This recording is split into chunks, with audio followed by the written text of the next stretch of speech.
Florida Congressman Mike Haridopolos. Great to see you this morning, Congressman. So it's all but certain that this partial shutdown will last through the week at the very least.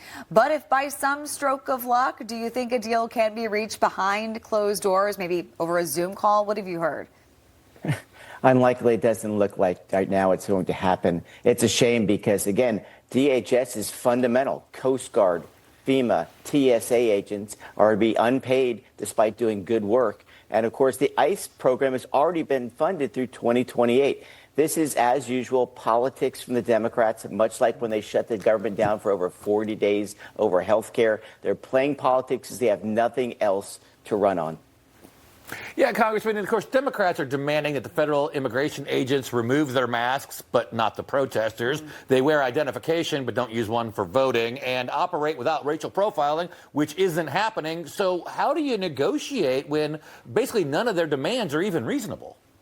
That's the challenge right now. Again, they play politics all day long. We're about performance. They're about politics or theater. Remember, we're in sync with the idea of let's make sure they have body cameras. I think those ICE agents should show the challenges they face every day in places like Minneapolis who do not want to play by the rules, do not want to allow local law enforcement to help them out. And let's also give them more training because they're dealing with people who are unhinged. And so when you're going after the bad guys, illegal aliens that were let out of jail by sanctuary cities, you're going to be in a bad situation. Can you imagine also confronting crazy people who want to get in your way? This is bad, and this is why we want to have common sense things. We're not going to budge on getting rid of illegal aliens who are threatening different parts of the country.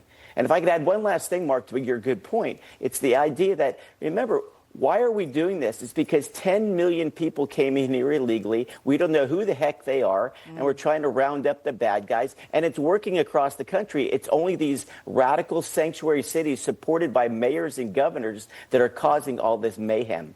And you mentioned Democrats and theater, and then you have Senate Minority Leader Chuck Schumer being pressed by CNN over accusations that Democrats are essentially holding these agencies hostage. He tried pushing back. Take a listen to this.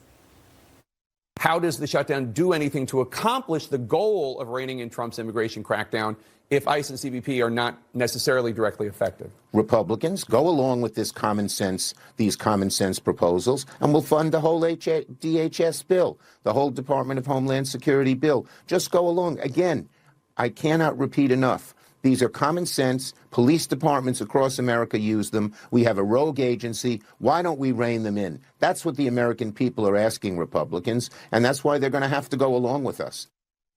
I didn't really hear an answer to his question. What do you make of his comments there?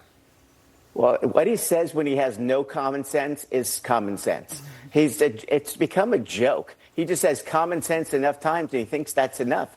We think common sense, yes, is having body cameras. We funded that. We think training is common sense. We funded it. But I'm not going to allow these agents to be doxxed. These people are just following the federal law that Democrats and Republicans passed, and they have a wife and kids or a husband back at home. They deserve to be protected and not doxxed.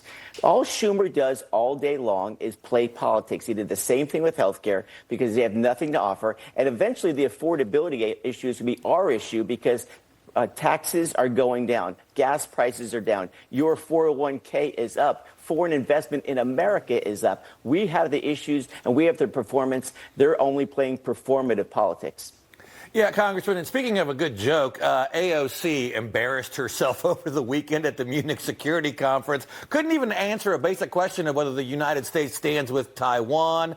Compare that to what you saw coming from Secretary Rubio, really putting the America First policies front and center on the world stage. Wondered what your reaction to the president, to the Secretary of State's speech was, and to AOC. Well, first of all, contrast is our friend. I mean, you talk about a diametric difference between two people's ability. It was shown on the world stage in Munich.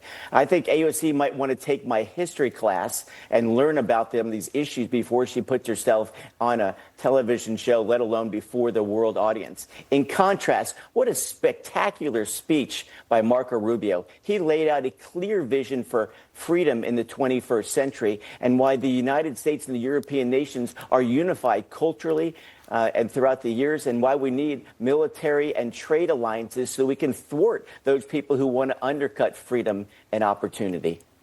Florida Congressman Mike Haridopolos, great to have you with us this morning. Thank you. Thank you.